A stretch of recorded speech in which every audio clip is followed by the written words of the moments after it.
শুধুমাত্র ফেসিবাদকে আমরা পুলিশ দিয়ে যেন রুখে না দাঁড়ায়, যে পুলিশ দিয়ে তাদেরকে রাস্তায় রুখবো, সেটা বিষয় নয়। বিষয় হচ্ছে আপনাকে রাজনীতি দিয়ে রাজনীতিকে অপোজ করতে হবে।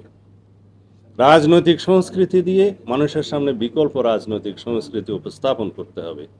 তাহলে পরে অটোমেটিক একটা স্বয়ংক্রিয়ভাবেই বাংলাদেশ থেকে ফেসিবাদের সমস্ত ঝাড় রুট, সমস্ত শিকড় উপড়ে দেওয়া যাবে।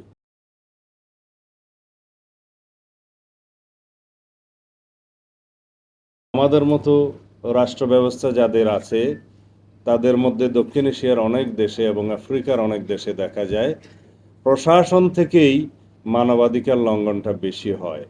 এবং সে প্রশাসন বলতে এখানে শুধু সিভিল ব্যুরোক্রেসি বোঝায় না, এখানে রাষ্ট্রযন্ত্রের সর্বোচ্চ পর্যায় থেকে চিফ এক্সিকিউটিভ থেকে শুরু করে সর্বনিম্ন পর্যায় পর্যন্ত প্রশাসন বিভাগের দ্বারাই মানবাধিকার লঙ্ঘনটা বেশি হয়। এবং দেখা যায় সেই সমস্ত দেশে মানবাধিকার নিশ্চিতের জন্য, মানুষের অধিকার নিশ্চিতের জন্য যে বিচার বিভাগ থাকে, সেই বিচার বিভাগকেও কুক্ষিগত করা হয় সেই সমস্ত দেশে, যেটা বাংলাদেশে বিগত ফেসিবাদের সময় একটি উৎকৃষ্ট উদাহরণ। যে সর্বোচ্চ আদালতের প্রধান বিচারপতি থেকে শুরু করে সমস্ত বিচার বিভাগকে এমনভাবে দলীয়করণ এবং কুক্ষিগত করা হয়েছিল যাতে বাংলাদেশে আর কেউ মানবাধিকারের বিষয়ে কোনো প্রতিকার না পেতে পারে। রাষ্ট্রের 3 অঙ্গের মধ্যে প্রশাসন, বিচার বিভাগ এবং আইন বিভাগের সম্পূর্ণ কর্তৃত্ব যখন কোনো একটা ব্যক্তির হাতে ঘুরিয়ে ফিরিয়ে চলে যায়, তখন সেই দেশে নৈরাজ্য হয়, কোনো আইনের শাসন থাকে না এবং নৈরাজ্যকর পরিস্থিতির সুযোগে সেই দেশ একদলীয় শাসন ব্যবস্থার দিকে ধাবিত হয়, যেটা বাংলাদেশে হয়েছে। আমরা সাংবিধানিকভাবে যেটা দেখেছি, বাংলাদেশে সাংবিধানিক কর্তৃত্ব, সাংবিধানিক একনায়কতন্ত্র এবং সংসদীয় একনায়কতন্ত্র এবং একদলীয় রাষ্ট্র ব্যবস্থার যে বাস্তব রূপটা আমরা দেখেছি, যেটা থিওরিটিক্যালি সম্পন্ন করার জন্য হয়তো সাহস করে নাই, সামনে হয়তো করে ফেলতো ডি জুর হিসাবে, কিন্তু ডিফেক্টও আমরা দেখেছি যে একদলীয় শাসন ব্যবস্থা, এক ব্যক্তির একনায়কতন্ত্র এবং কনস্টিটিউশনাল ফোয়ারার এবং সংসদীয় একনায়কতন্ত্র প্রায় প্রতিষ্ঠিত হয়ে গেছিল।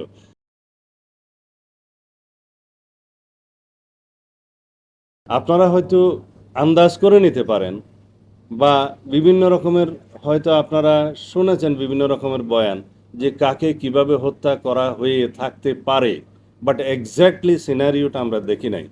কিন্তু যা শুনেছি তার যদি কিছুমাত্র সত্যি হয়, তাহলে বাংলাদেশের মতো এরকম বর্বর জঘন্যতম হত্যাকাণ্ড, বিচার বহির্ভূত হত্যাকাণ্ড, গুম খুনের ইতিহাস হয়তো আফ্রিকার জঙ্গলেও কোনোদিন হয় নাই।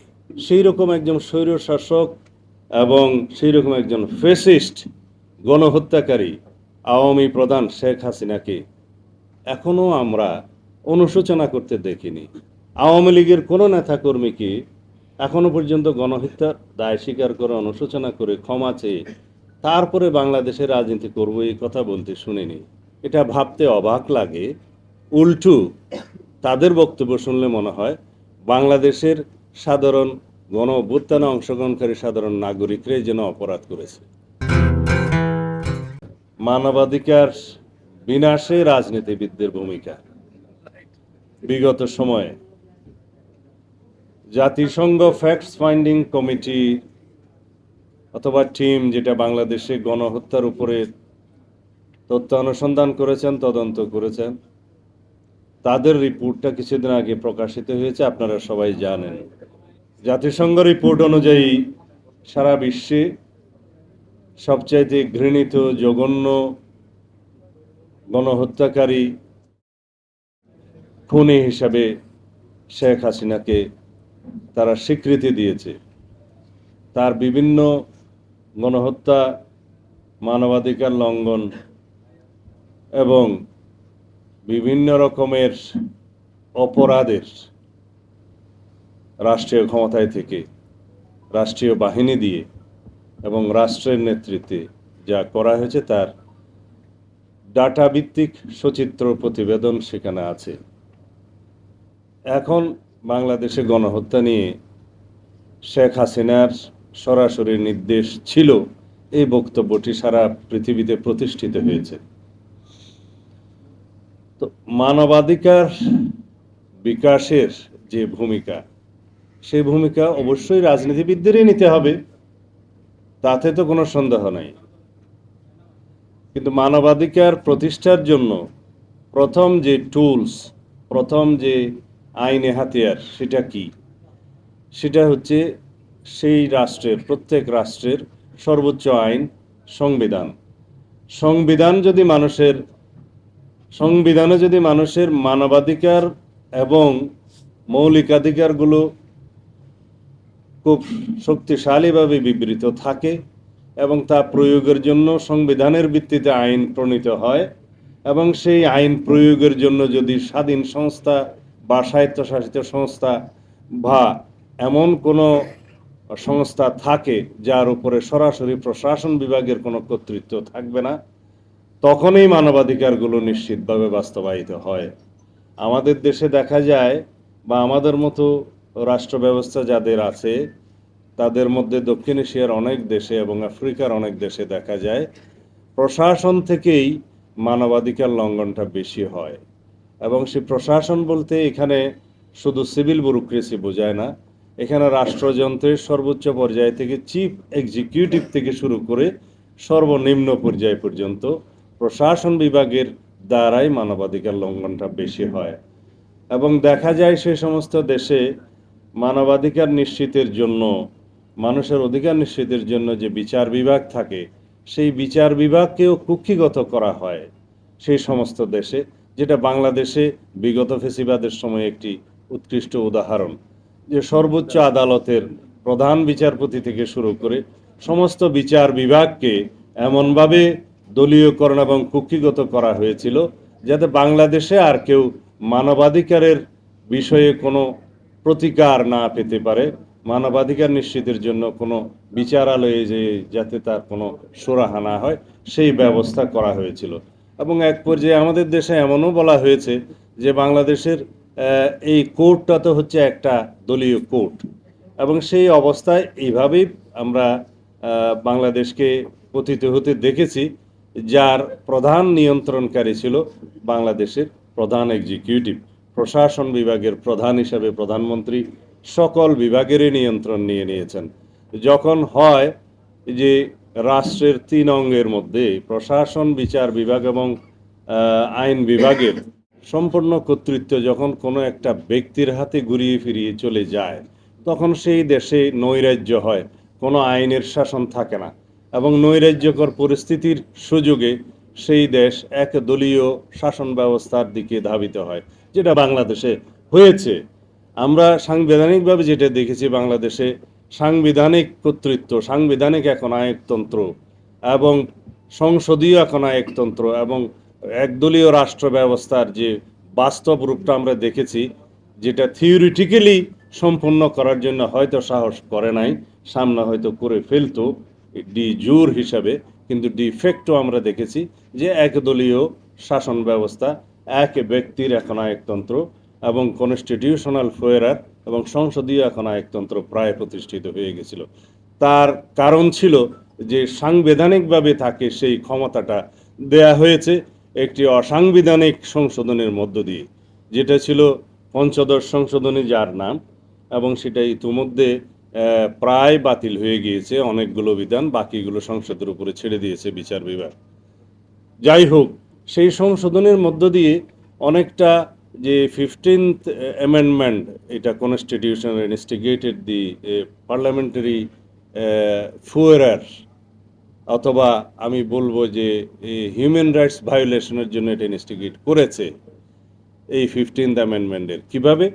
কারণ যে অ্যামেন্ডমেন্টের মাধ্যমে প্রতিষ্ঠিত হয়ে গেল যে চাইলে সরকার প্রধান তার রাষ্ট্রীয় ক্ষমতায় থেকে যেভাবে খুশি নির্বাচন করে এবং নামমাত্র নির্বাচন করে, নির্বাচনের নাটক করে রাষ্ট্র ক্ষমতা তার ইচ্ছা মতো দীর্ঘায়িত করতে পারবে, সেই জায়গায় তখন হিউম্যান রাইটস রক্ষণাবেক্ষণের জন্য তার কোনো আর বাধ্যকতা থাকে না।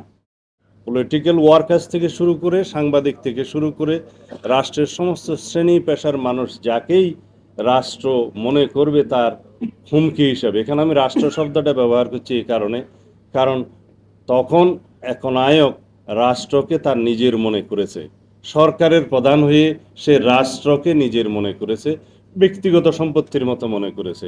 সেই জন্য রাষ্ট্র যখন তার কোনো প্রজাকে বা তার কোনো সিটিজেনকে যখন হুমকি মনে করে, তখন তাকেই যেভাবেই হোক দমনের জন্য হিউম্যান রাইটস ভায়োলেশন করে।